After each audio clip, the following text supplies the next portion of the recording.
Buenas noches a todos. Muchísimas gracias por estar aquí una vez más. Eh, para nosotros siempre va a ser un placer y un gusto no solo compartir nuestras conversaciones semanales, sino poderles traer y ofrecer y mostrar nuevas perspectivas, eh, llevarlos a conocer y a explorar con otras personas. Esa es la razón por la que hoy está aquí Ignacio Ascensión, a quien le agradezco infinitamente su, su participación el día de hoy con nosotros. ¿Cómo estás? ¿Cómo estás? El gusto es mío. Bueno, yo les cuento un poquito. Yo conozco, entre comillas, a Ignacio hace más o menos 8 meses que lo sigo en redes y siempre todo lo que comparte, lo que escribe, me parece muy profundo, aparte muy original. Es una manera muy suya de hablar de todo lo que significa la experiencia humana. Y siempre me había llamado como la atención para algún día traerlo aquí. Pues las cosas se dieron de forma muy natural y estamos pues hoy aquí juntos. Quisiera, Ignacio, no leer una reseña como se hace muchas veces, sino que nos entremos a lo desconocido y vamos a explorar y a ver qué sentimos ahora. Entonces, por eso quisiera que tú nos dijeras quién es Ignacio desde tu parte más humana. Desde mi parte más humana. Cuesta definirse y no desde una mirada ya que es cliché un poco dentro de lo espiritual, que decir definir es limitarse y no sé quién soy porque la esencia es infinita, sino que me cuesta definirme básicamente, pero no por nada en especial, no porque quiera quedar cool o espiritual o nada de eso, digamos. Si querés preguntarme respecto a algo de mi vida, a qué me dedico, o qué hago, Ok, entonces definámonos por lo que nos dedicamos. Cuéntanos un poquito, yo lo que pude ver es que estudiaste psicología y en medio de toda tu carrera empezaste a desarrollar como una inclinación por conocer más allá de lo que estabas viendo en tu carrera. Cuéntanos un poquito cómo Exacto. se dio eso, cómo se dio este proceso en ti y qué ha traído a tu vida.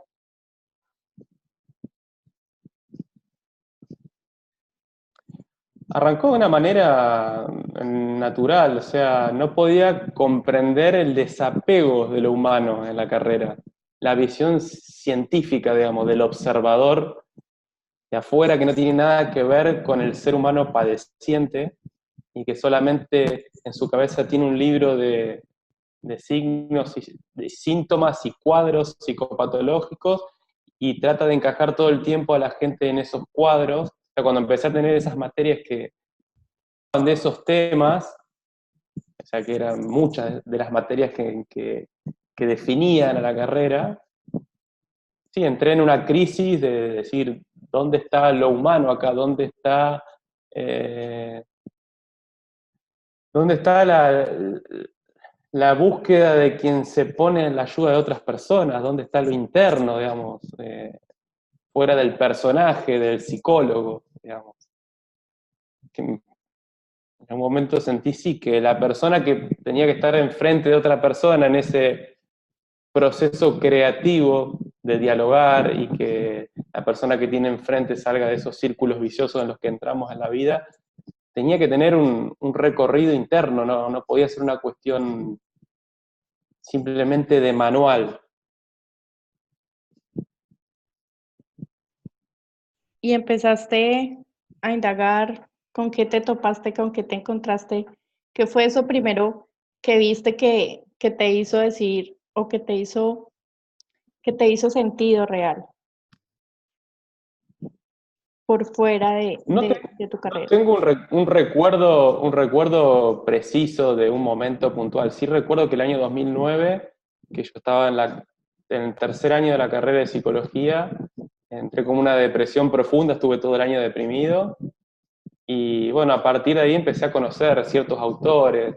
Eckhart Tolle lo escuché muy poquito, después no resoné, digamos, sí lo del presente, pero por ahí por personalidad o sí, por afinidad con el ser humano de él, no resoné y como que lo abandoné enseguida. Siempre fui mucho más de lo audiovisual, tampoco fui de leer mucho. Y después, bueno, estuve mucho tiempo escuchándolo, mucho tiempo, que te puedo decir, 2 o 3 años escuchándolo a Claudio Naranjo y Alejandro Jodorowsky a partir de esa época. Y después también, de vuelta, que entré como en ese momento de decir, bueno, ya está, hasta acá, y solté. Y, y bueno, después aparecieron finalmente personajes como Sergi Torre y Jeff Foster, que yo digo, acá hay como una similitud, digamos, si bien no tengo una perspectiva idéntica, pero hay como una similitud, digamos, en eso de conectar con algo interno, conectar con algo que es abundante y que es imparable, digamos, y que está conectado con el momento. Eso, que no hay como un mapa, no hay una estructura, no hay una técnica, no hay una metodología, sino que hay algo vivo, digamos, que fluye y que se desprende como la lava de un volcán y es interminable, que está, y que ese centro está más a nivel del corazón o más a nivel del ser y no desde la mente racional. Entiendo. Y creo que a muchos nos ha pasado eso en algún momento, o sea, como que empezamos a resonar con algo y de repente ya decimos no más de esto y a mirar en otra, no quiero decir otra dirección porque la dirección es la misma. Una vez que te das cuenta de cómo funciona tu experiencia, pues no hay manera de salirte de lo que ya sabes, pero sí empiezas como a escuchar, a usar otros medios, porque finalmente es lo que son y lo que somos, un medio para transmitir el mensaje. Sí, Claro. finalmente, exacto. Finalmente abandonás los referentes. Los tenés ahí a la vista porque son como iguales, pares, y los admirás, porque lo que surge es admiración, pero soltás esa idea de ver la verdad absoluta de alguien y te das cuenta de que el maestro es ese que despierta algo en vos que estaba dormido y se despierta muy a tu manera. Yo siempre uso la metáfora no sé, o del foco, por ejemplo, que hay varios foquitos apagados y hay uno que está prendido y pasamos por al lado de ese foco y se prende esa luz, se prende muy a nuestra manera, o tenemos todo el corazón muy apagadito, latiendo muy despacito, en un modo muy moribundo, y pasamos al lado de alguien que tiene el corazón vivo, realmente vivo, y está conectado con la creatividad, con el entusiasmo, con lo auténtico, y al pasar por ahí nos damos cuenta de que es posible. Estamos todos como medio cabizbajo en una sensación de, bueno, de que a veces no hay salida, y cuando ves que alguien pudo encontrarse a sí mismo y encontrar su lugar en el mundo muy a su manera,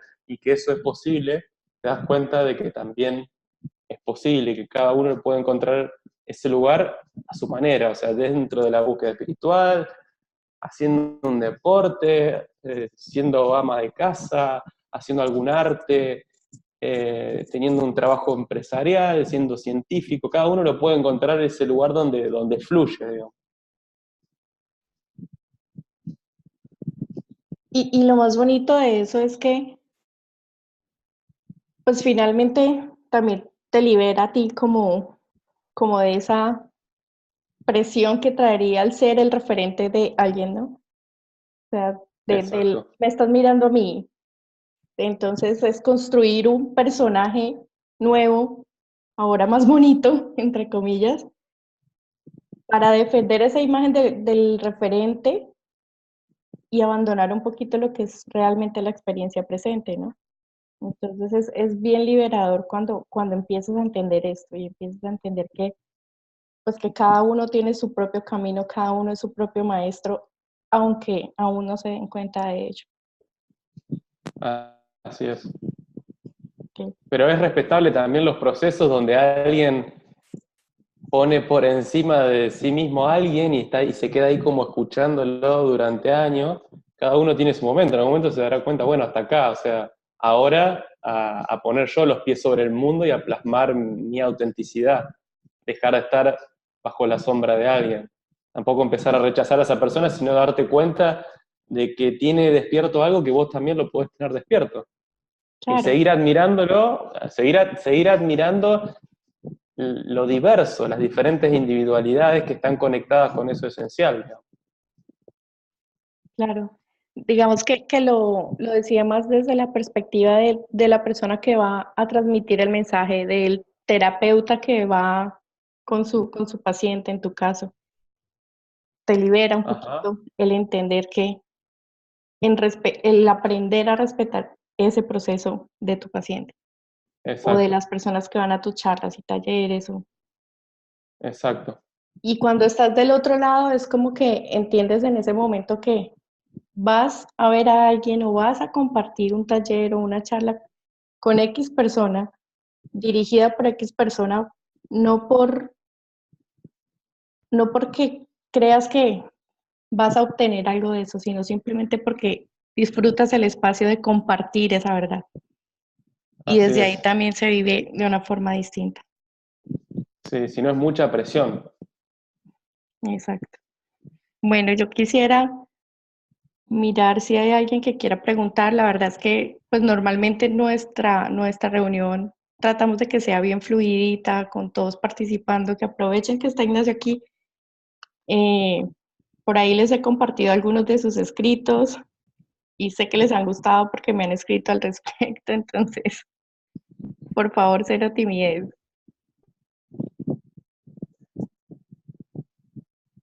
Alguien que quiera preguntar o explorar un tema.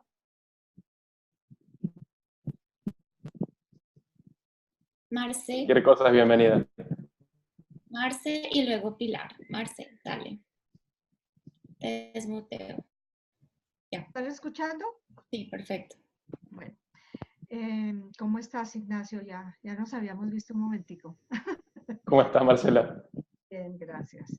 Mira, te digo una cosa. Yo también soy psicóloga y sabes que me gustaría como que tú me comentaras cómo, Se escucha un poquito bajo, ¿puede ser? ¿cómo? Sí, se escucha un poquito bajo. Ah, ya. Si se puede subir, si no, no importa. Trato de escuchar. Espérate un minutico.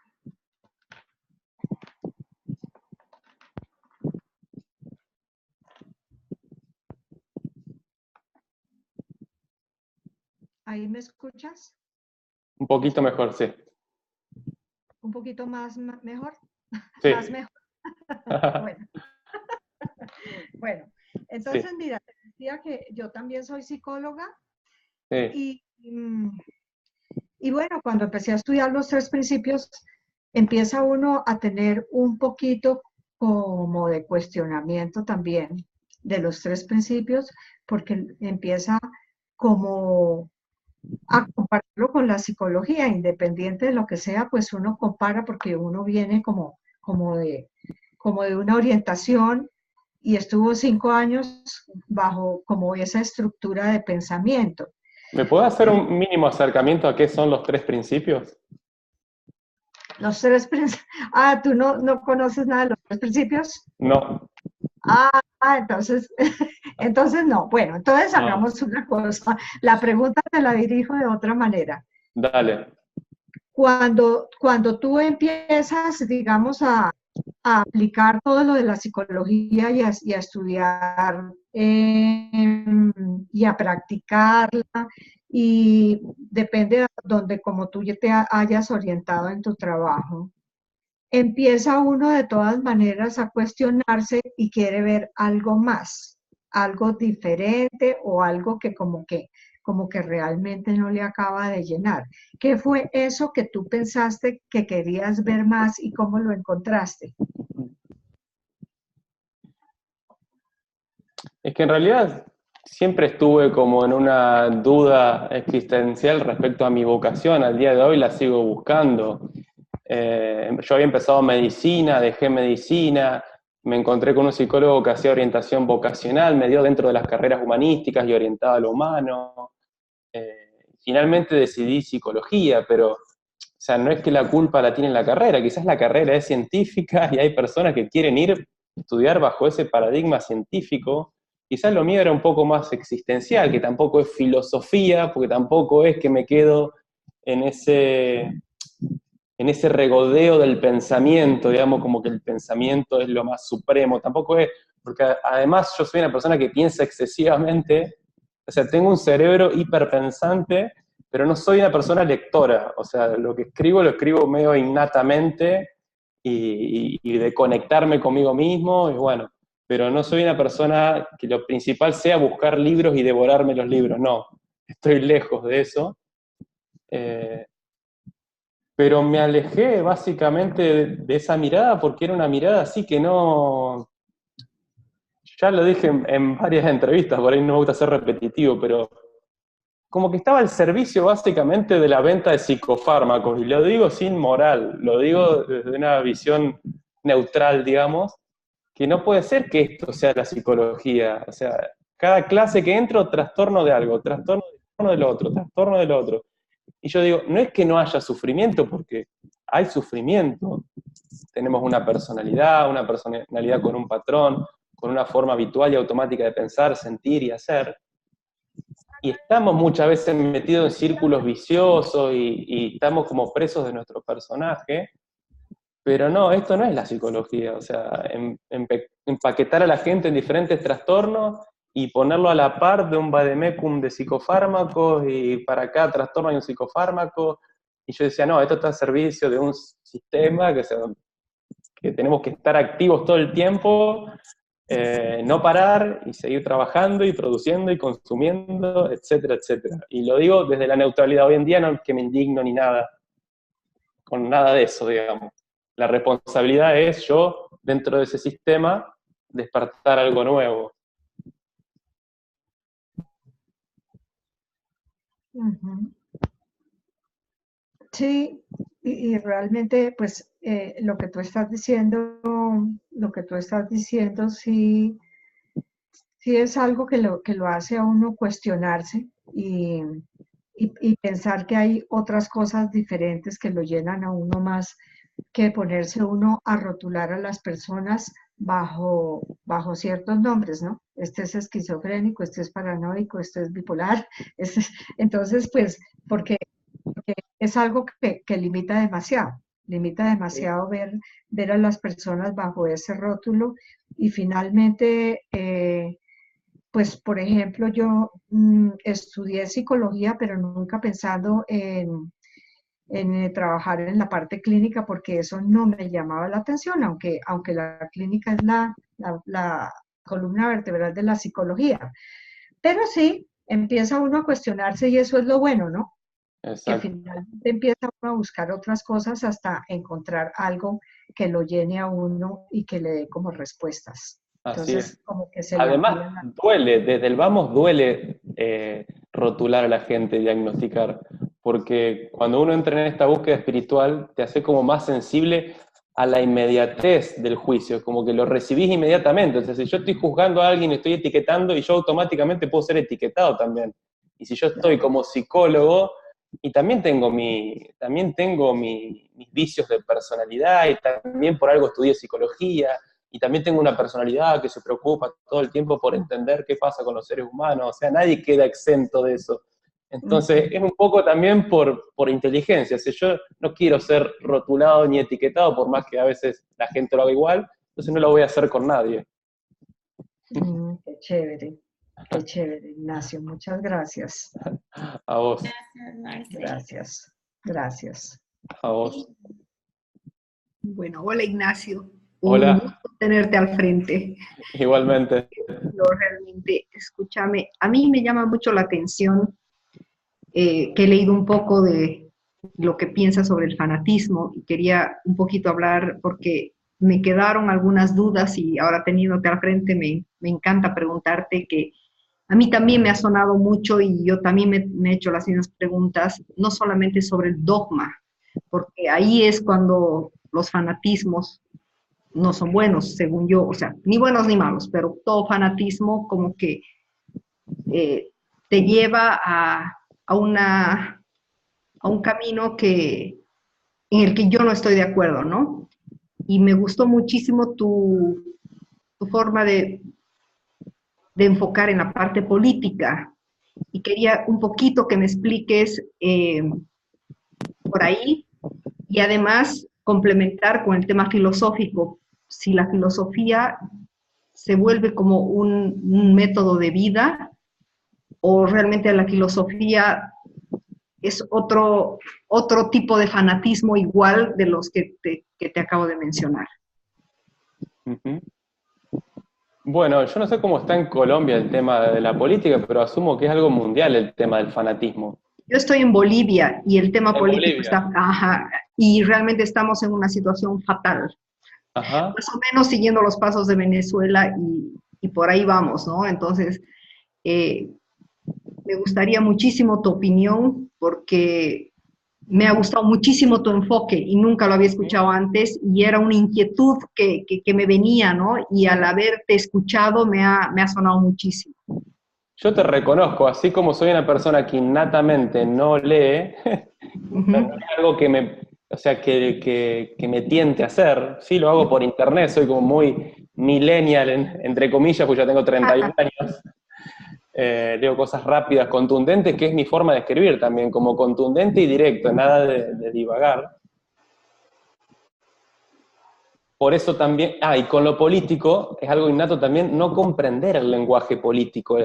Cuando se vuelve tan abstracto, no lo comprendo, pero sí puedo comprender el trasfondo emocional que existe dentro de cualquier discusión política, dentro de cualquier pugna, pelea, conflicto intenso en política, sucede algo que es muy simple y caricaturesco, y sucede en cualquier lucha, en cualquier división, en cualquier división donde hay dos polos enfrentados, y es que debajo de todo lo que yo estoy escupiendo por mi boca, incesantemente criticándote, diciendo que no tenés razón, hay dos pensamientos. Soy más inteligente que vos, soy más culto que vos porque leí más, entonces entiendo mejor cómo funcionan las cosas y de qué va la situación en el país y en el mundo, y tengo más sensibilidad social. Es decir, a mí me duele más lo que le pasa a la gente que a vos. Vos vivís en tu burbuja y no te importa nada, o sea, el resto.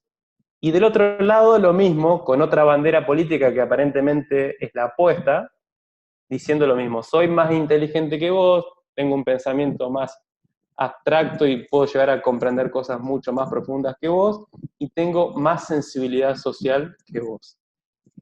Los dos, con esos pensamientos de base, en una discusión, no van a llegar nunca a un acuerdo. No van a llegar nunca a un acuerdo ni empezar a negociar, a debatir, a ver la cosa así, desde una humildad. O sea, porque en el fondo no tenemos idea de cómo funcionan, cómo mejorar la cosa a nivel político, porque si no ya lo hubiésemos solucionado. Pero sí está claro que de esa manera arrogante no vamos a ningún lado, porque lo venimos practicando durante años y años y años y años y años. Y la política en sí, lejos de toda moral, como una cuestión descriptiva, otra vez como con la psicología, me parece antigua. Me parece antigua como la religión generando autoculpa y culpa de los demás, y y el castigo divino, me parece antiguo. La política, cuando alguien se para y hace con la manito así, y hay un pueblo que aplaude cada cosa que dice, sea de un lado, sea de otro, sea de izquierda, sea de derecha, sea eh, conservador o progresista, o sea, desde lo económico, desde lo cultural, desde lo que sea, eh, no me parece contemporáneo, ya me parece que algo como antiguo, y siempre hay intereses, o sea, no hay un, mirá, te soy honesto, quiero que gane tal político porque si no siento que no voy a llegar a fin de mes, o siento que no voy a, con mi emprendimiento me va a ir mal, siento que la voy a pasar mal, si no llego a fin de mes la paso mal y me estreso, y no puedo ver a mi familia feliz. No, siempre ponemos como que nos importa socialmente todo primero, y debajo de ese discurso escondemos nuestros intereses personales, que todos los tenemos y son válidos, y todos tenemos intereses y está bien, pero si no reconocemos los intereses, te cuento cuáles son mis intereses y cuáles son mis miedos, ahora contame vos cuáles son tus intereses y cuáles son tus miedos, y a partir de ahí podemos empezar a conversar. Todo lo otro es una pelea que no tiene sentido.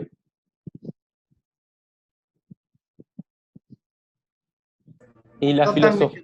Totalmente. Sí, y la filosofía, exacto. Y ahora, y la filosofía. ¿A qué le llamás vos filosofía? Y repetime un poco la pregunta con respecto a la filosofía.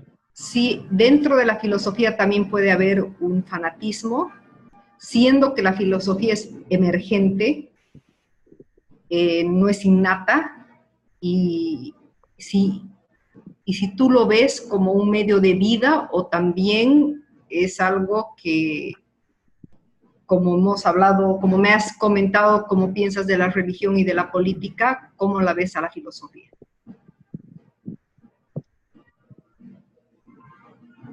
La filosofía, o sea, en sí me gusta la pregunta por el por qué estamos vivos, por qué existimos y demás, son preguntas inagotables, pero no, yo no la traería el pensamiento por sobre todas las cosas. Eh, Me pasa que mucha de la gente que está en filosofía la veo del lado como de izquierda en política.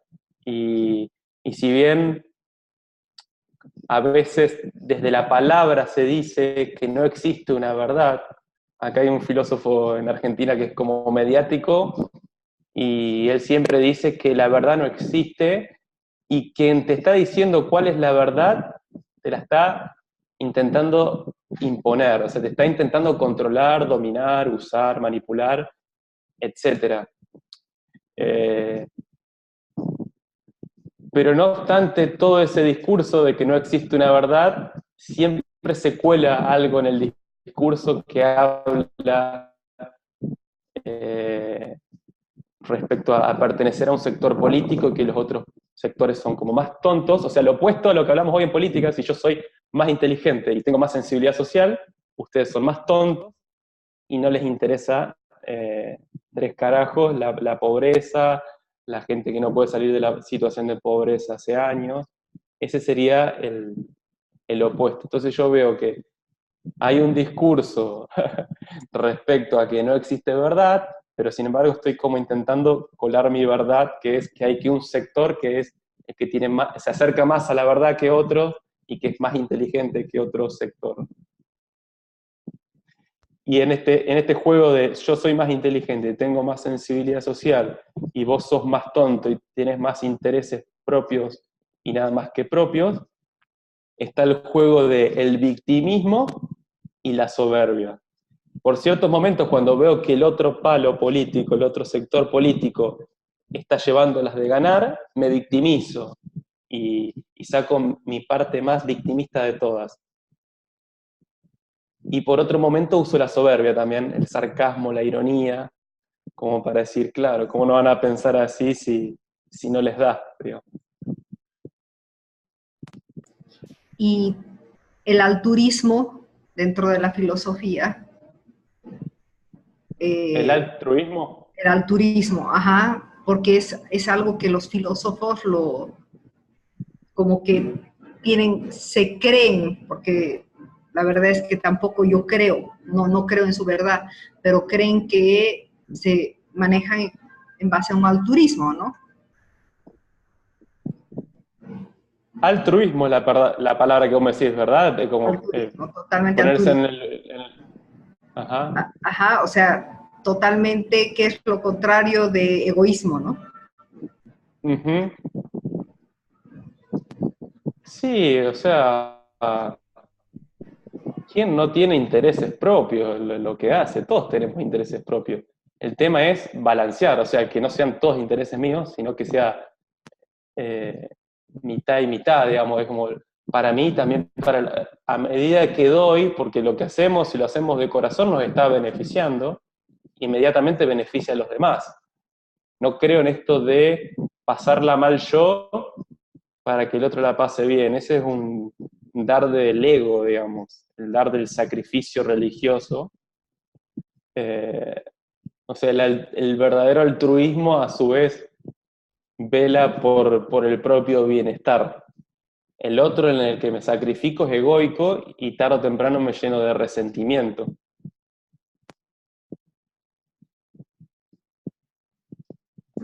Muchísimas gracias, sí, entendí De bien. nada. Y además Gracias. entendemos que el dar viene por un momento donde uno conecta, o sea, yo no puedo exigirte a vos que empieces a dar y demás, porque sé que a través de la exigencia nadie cambia de actitud, o que dejes de tener tal actitud, que dejes de ser corrupto, que dejes de... Sí, está la ley, si la ley puede acomodar los excesos y las corrupciones y demás, estaría buenísimo. Acá en Argentina parece que el sistema es tan corrupto que, o sea, que quien controla a los corruptos es todo el mismo juego, ¿no? Pero pasa por comprender que el que tiene una voracidad de robar y estafar y demás, no es una persona que esté en paz, no es una persona que esté en paz, porque si no, en realidad lo que mostramos es como una cierta envidia cuando nos indigna tanto la vida del otro. Creemos que ellos tendrían una vida feliz de esa manera, o sea, pasando por arriba de un pueblo, eh, usando plata de los impuestos, o sea, de impuestos de gente que a lo mejor llega justo a fin de mes y ellos a través del impuesto se hacen millonarios. Creemos que son felices, o sea, pero en el fondo, estimo que son personas que no están en paz. Entonces la única manera como de que hagan un clic es uno, tener una existencia coherente y responsable y dejar de atacar, porque cuando atacamos a los demás y señalamos, las otras personas que hacen se cierran más en la misma posición y nos señalan a nosotros.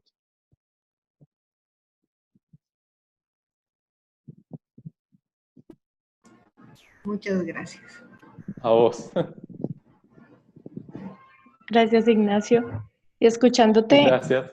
escucho muchas cosas, pero yéndonos un poco a lo que nos contabas al final, pues es como que llega el momento en el que te das cuenta que la única manera de unir eso es a través de una compasión y una compasión real, ¿no? Una compasión que viene de entender el Exacto. otro, de entender por qué actúa como actúa y qué hay detrás de todo eso, ¿no? Y creo que es un poquito como el camino en el que estamos todos aquí a través de la comprensión de nosotros mismos, porque Así no es. hay otra manera. Solo puedo comprender al otro cuando me comprendo a mí. Así es. Y de la misma manera lo que decías ahorita, solo puedo ser realmente humilde y solo puedo ser realmente bondadoso cuando eso me incluye a mí. No puedo estar excluido de... Soy el punto de partida para todo, ¿no? Exactamente. Y lo de la política es algo que se mueve de la misma forma, yo creo que en la mayoría de nuestros países, y quizá en el mundo entero, solo que de unas formas distintas. Y es tan claro que cuando entiendes, empiezas a salirte de ese juego, porque es lo único que tú puedes hacer. Si sigues metido dentro del mismo sistema, pues avivas esa pelea, avivas el malentendido, avivas toda esta lucha innecesaria y falsa además, Así y es. solo saliéndonos, viéndolo en perspectiva y saliéndonos de esa lucha sin Es rechazarla. cierto, Es, es, es es, cierto que lo que uno... Ajá. es como, ok, esto está sucediendo, sí, pero yo quiero entenderlo y trato de entenderlo y voy más al fondo de...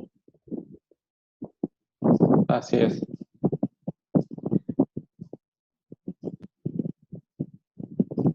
¿Qué me ibas a decir? ¿Es cierto que? Ah, te iba a decir que es cierto que lo primero de todo es la responsabilidad cuando uno prende la televisión, porque lo político y todo este tema de conflictos, o lo ves por televisión, o a veces si no ves televisión, te aparece como sugerencia en YouTube y te terminas tentando y terminas entrando.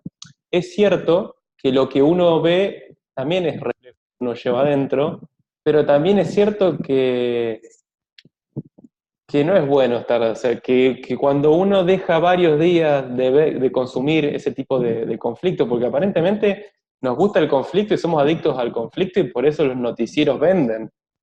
Por eso los noticieros cada vez más son los casos de gente que, y empiezan con esa voz y me quedo prendido. Saben que nos gusta el conflicto y por eso nos mandan eso todavía. Y es cierto que cuando uno deja de ver varios días, cambia, la energía cambia, o sea, que ya estás en otra, o sea, que no estás atento a ese conflicto irresoluble. Es cierto, es cierto. ¿Alguien más quiere preguntarle a Ignacio? Yo quiero redondear un tema que expresabas al final sobre el tema de dar, es decir, de que todos tenemos o queremos pues algo de beneficio o queremos cosas, pero basados también en la comprensión y en entendernos, pues el tema es cuando buscamos el bien común, eso me incluye, ¿sí? No estoy buscando mi bien personal o por encima de, o por debajo de, ¿sí? Como tú decías, de pronto siendo la víctima de una situación. Entonces se ve desde otra perspectiva totalmente distinta y es, claro, sí quiero cosas, sí deseo cosas, pero se vuelve un tema que es para todos, no solamente para mí, no me excluye, pero tampoco excluye a los demás, nos incluye a todos. Sí, pasa que cuando tu vida, el otro día escuchaba que los trabajos conscientes son aquellos en donde ya no existe casi frontera entre tu vida privada y la vida pública, o sea que sos parte de lo que haces, gran parte de lo que haces sos eso, digamos, directamente. Y me perdí un poquito, ¿qué te iba a decir? ¿Cómo era la pregunta que me habías hecho? No, estábamos comentando sobre lograr cosas que sean, o sea, que me incluyen dentro de lo que quiero y no solamente a mí, sino que es como un bien ya general, me o sea, acordé es qué te algo iba a decir. para todos. Ok. Que la mayoría de esos intereses egoístas, intereses como de sobrecompensación que uno tiene y que pasan por encima de los derechos de los demás, es cuando no está en ese trabajo consciente. Es decir, como si uno se dedica todo el día a hacer eso que es natural a uno y que fluye y que a su vez que te estás dando, le estás dando a los demás, porque lo disfrutás y encima alguien lo recibe y lo toma como un beneficio, ya no te queda tanto resto del día como para sobrecompensar tus carencias, digamos, porque estás tan conectado a lo laboral, sos tan eso, en vez de cuando estamos todo el tiempo haciendo lo que no nos gusta, lo que nos llena es el consumismo y esa avaricia que es interminable, digamos, y ahí es donde pasamos por encima de los demás porque no hay nada que nos llene en ese consumismo y en esa zanahoria adelante que nunca nos alcanza, digamos. Así es. Súper. No sé si alguien más quiera compartir. Sí, ¿está bien lo que te dije? ¿Era justo lo que me preguntabas? Sí, sí, totalmente.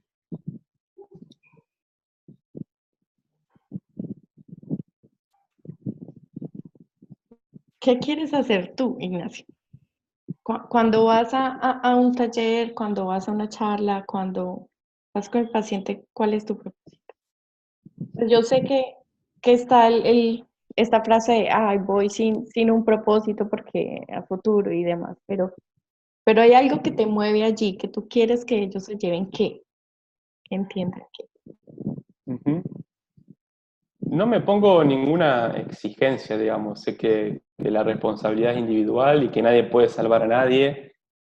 Y que también un poco esto de creer que el otro está en una desventaja ayuda a corroborar que el otro está en una desventaja y lo pones en una situación inferior a vos, donde vos tendrías que salvarlo. Prefiero pensar que la otra persona está en el momento que tiene que estar, viviendo lo que tiene que vivir, y a partir de eso entro en conexión, digamos, con temas que me interesan, con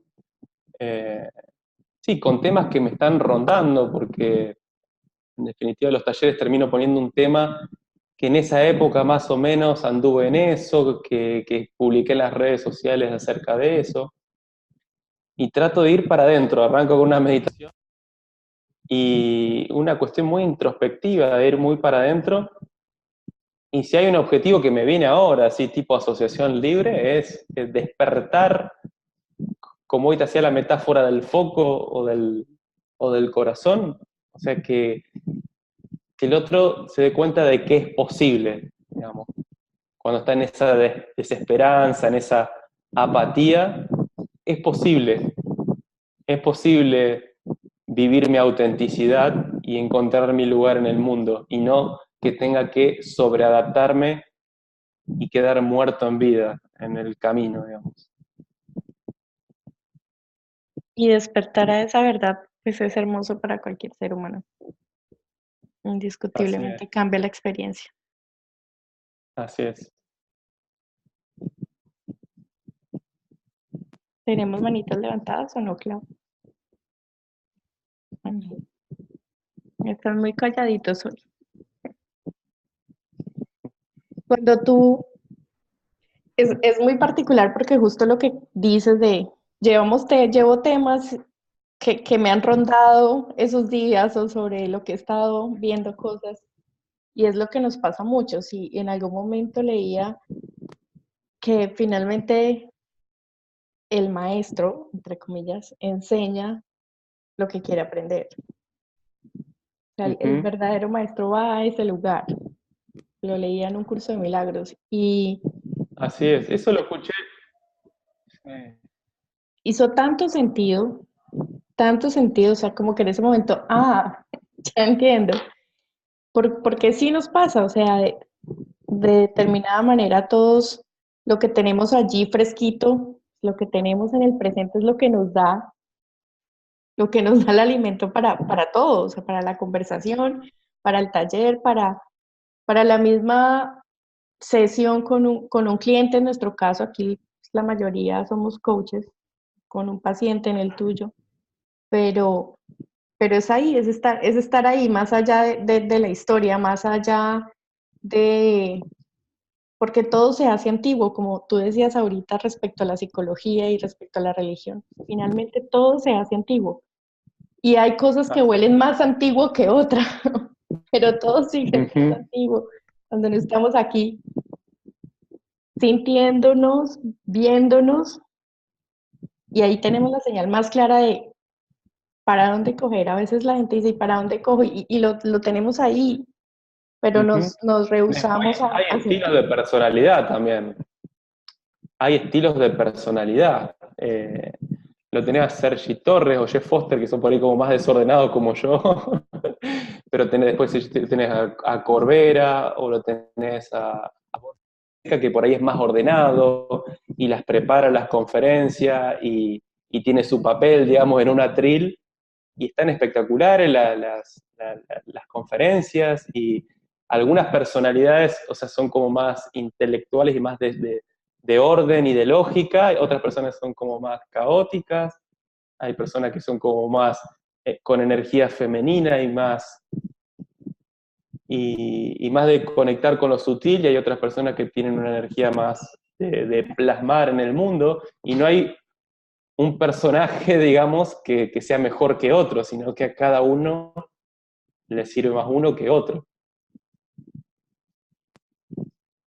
Lo importante es que se vuela esa verdad, digamos, que no está hablando eh, simplemente como una cuestión comercial, digamos, que se nota cuando algo es fingido, por lo menos desde mi parte. Sí, y seguro que le pasa a la mayoría de la gente. O sea, sabemos cuándo está lo comercial detrás, por encima de lo que pueda ofrecerse en el momento, en el instante. ¿Yo sabes por qué miro todo eso sin ningún tipo de moral y desde la neutralidad? O sea, ponele que haya alguien dentro de la espiritualidad o dentro del mundo de la sanación emocional que sea como marketinero, o que venda o que lucre o que haga mucha plata con eso, y en el fondo no lo está haciendo de corazón, sino que encontró como una beta económica. No le pongo yo moral, porque yo apuesto todo el tiempo a la inteligencia de las personas. Cada uno sabrá desde qué lugar hace las cosas, a la hora, bueno, de si está siendo más honesto o menos honesto, desde el lugar desde el quien imparte, pero desde el lado de quien consume, o sea, desde el público, yo apuesto como una inteligencia más despierta o menos despierta, donde cada uno está eligiendo. A veces voy a un lugar para que, no sé, para que me mientan un poco, para que me motiven o como para que me den técnicas o recursos, pero yo sé que no está ahí la respuesta. Si recursos hay en todos lados, recursos están en internet, técnicas están en internet, y puedo pasar años y sin embargo no me sacia eso nunca, no me da una respuesta. Pero yo apuesto que hay una persona que consume que tiene una inteligencia. Es lo mismo que alguien vaya a un psiquiatra y le digan, y tenés trastorno de no sé cuánto y tenés que tomar tales y tales pastillas por mes. En la conciencia del psiquiatra quedará, si lo está haciendo solamente para que el laboratorio le permita viajar a un congreso al exterior. Pero no obstante eso, yo como paciente, pues si no, o sea, no me resuena esto, o sea, no me resuena, me voy por otro lado, elijo a otra persona, le consulto a otra persona, no me resuena que sea un enfermo crónico hasta el resto de mis vidas. Eso me suena más a la enfermedad crónica, tanto médica como psicológica, me suena más a asegurarse un cliente en la farmacia hasta el resto de su vida. Entonces digo, bueno, objetivamente, no, me voy por otro lado. Es lo mismo que vaya un médico y me diga, tenés 6 meses de vida, y mi corazón me dice, no, no me quedan 6 meses de vida, yo voy a consultar por otro lado. Consulto por otro lado y me dicen un paradigma totalmente nuevo, un paradigma espiritual, que la enfermedad viene a sanarte, que ponete en coherencia, que sé vos mismo, que deja de sobreadaptarte, que deja de victimizarte, que responsabilizarte. Y bueno, yo me quedo con la palabra de no con el médico, pero no lo voy a ir a denunciar al médico y hacerle quilombos legales, porque no me da paz eso tampoco. Entonces yo opto por la inteligencia siempre del que está del lado del supuesto victimario y de la víctima, o del que vende y del que consume, digamos. Sí. Justo recuerdo hace poco, a mí me suelen dar dolores de cabeza fuertes y un médico me recetó unas pastillas para la migraña, que son muy buenas, excelentes, no sé qué. Entonces, obviamente llegué a investigar acerca de las pastillas y son pastillas que se usan para tratar depresiones, pero que sirven para los dolores de cabeza y pues tendrá todos los efectos que tenga una persona depresiva. Entonces, lo depresiva, entre comillas, primero que dije, pues no, a la basura, ¿no?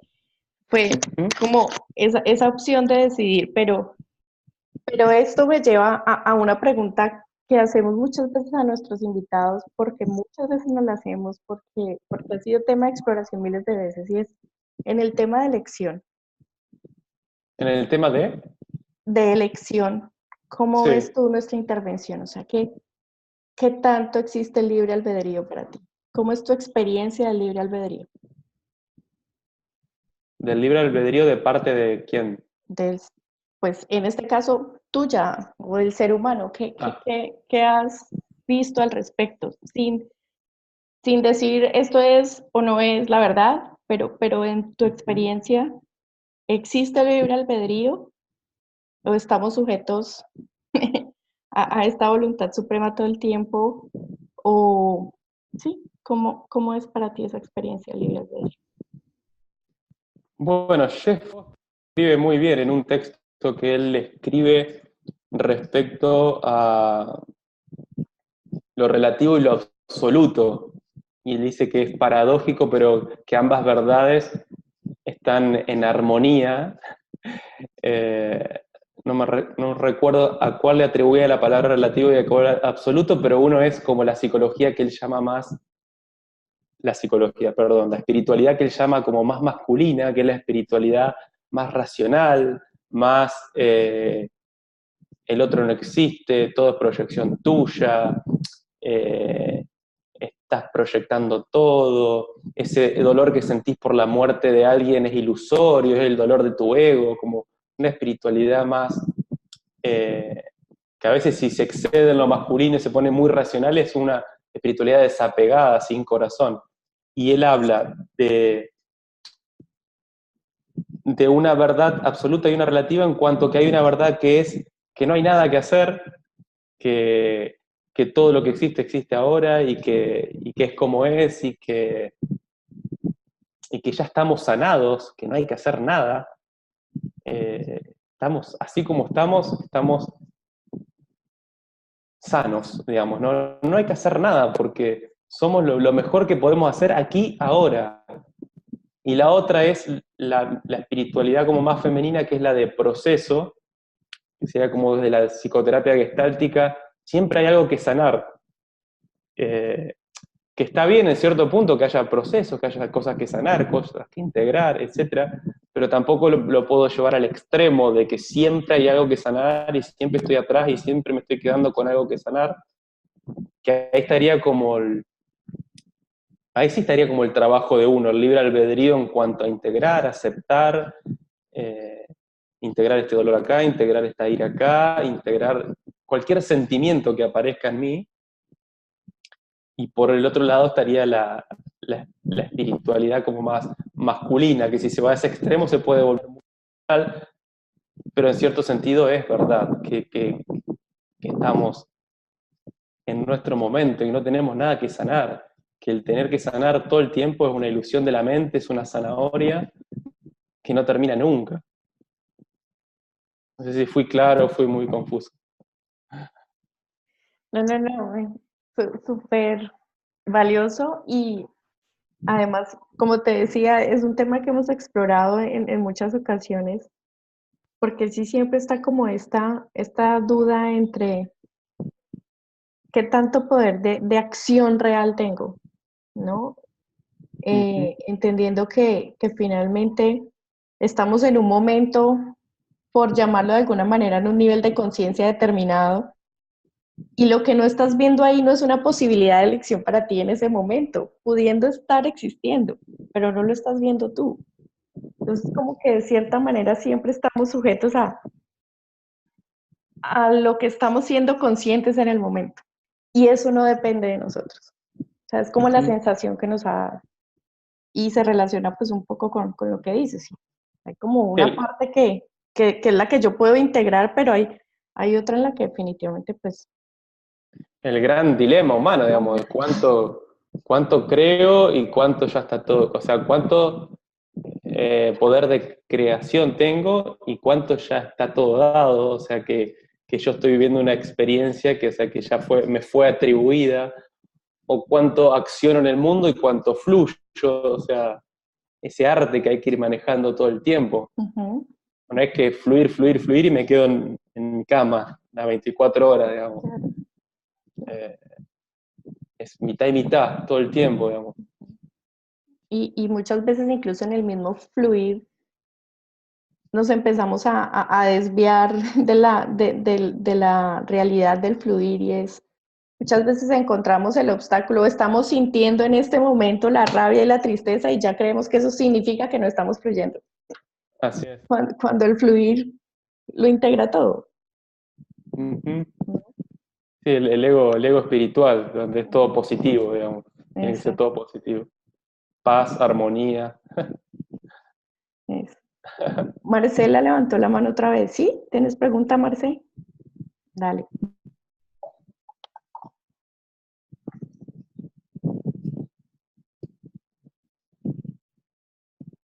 Ya te escuchamos.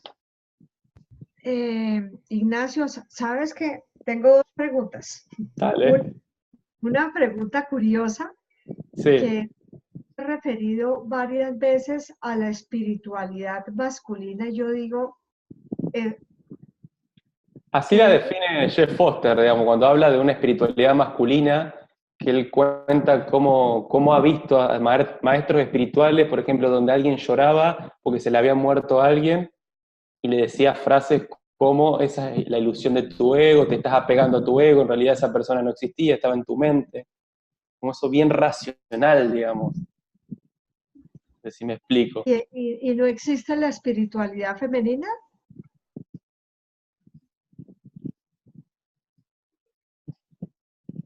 es cómo lo define él, digamos, es esa división que hace para mí. O sea, no tengo una distinción clara de la espiritualidad masculina y femenina, digamos. Sí, entiendo lo de las energías masculinas, que hay una diferencia y que todas las tenemos dentro.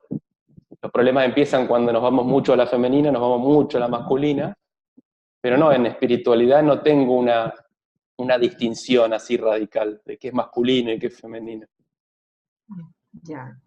Bueno, es que como te oí hablar como 2 veces de espiritualidad masculina, yo dije, bueno, pues me pareció como raro, ¿sí? Simplemente. Bueno, y otra pregunta que te quería hacer capciosa es, ¿qué es lo que te apasiona hoy en este momento como de tu vida de hacer? ¿Qué es lo que me apasiona? Me gusta el arte en general. Eh, Me gusta escuchar música, ver películas, ver series. Me gusta lo que contenga arte, pero no el arte exagerado, el arte estrafalario por una cuestión egoica, digamos, del especialismo, sino lo que tenga belleza y autenticidad y amor. Creo que esas son las 3 palabras que entran dentro del arte. Gracias. Qué bonito porque además creo que es lo que tú reflejas. Esas 3 cosas, de verdad. Gracias. Creo que está latente en ti. Y sí sé que te gusta la música porque sí te he escuchado cantando, sé que te apasiona cantar. Y asocio muchas veces textos a canciones, Ujú. que me he tomado la tarea de subtitularlo desde mi precariedad en el conocimiento del inglés. Pero me gusta ese proceso de primero sentir como conexión con una música, después buscar la letra, o si es que no conozco la canción de antes, y ver esa relación con un texto, me gusta. Qué bonito. Finalmente es eso, ¿no? Empezamos a buscar la maravilla detrás de todo, a buscar el milagro detrás de todo, la belleza detrás de todo, incluso detrás del conflicto, incluso detrás de las tendencias políticas, de cualquier cosa. Y eso cambia. Así es. Es lo mejor que podemos hacer en este momento, seguro. Y porque esa forma, vos nombraste la política, esa forma, hay una forma de estar en el mundo, una forma política, que no es la política en sí, sino es como es la forma psicológica, como te decía hoy, la arrogancia y la supuesta sensibilidad social que el otro no tiene, es una forma que puede estar en alguien que está cercano a la política o en alguien que está alejado de la política. Entonces yo me puedo dar cuenta de cuando aparece el político en mí, digamos. Uh-huh. Entonces por eso no me indigno tanto cuando lo veo, sino que puedo decir, mira, esa forma de pensar yo la uso en otros aspectos, en otros ámbitos, la tengo. Entonces inmediatamente es como que suelto la indignación o suelto el rechazo porque digo, bueno, eso está en mí y lo tengo que aceptar en mí y a lo mejor esa sea mi tarea nomás, no corregir al otro, ni adoctrinarlo, ni decirle cómo son las cosas, sino simplemente integrando mi soberbia y mi mirada cortita, chiquita de creer que yo sí tengo sensibilidad social y la mayoría no. Nadie sufre el dolor ajeno como yo. Sí.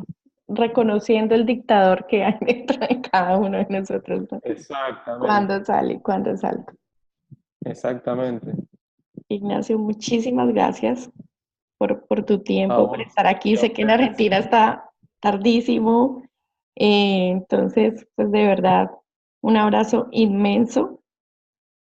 Esperamos que nos puedas acompañar en otra ocasión. Será un gusto tenerte, ha sido un deleite escucharte y estoy seguro que para todos ha sido un momento de mucho disfrute. Un gusto y saludos a todos. Pilar, Jenny, Marcela, Los vamos Claudia y a, Gloria. los vamos a desmutear a todos para que se despidan. Desmutearlos para que se despidan. Ya. Ya se pueden despedir. Gracias. Muchas gracias. Un gusto y muchísimas Gracias. gracias. Con tu Gracias. pasión.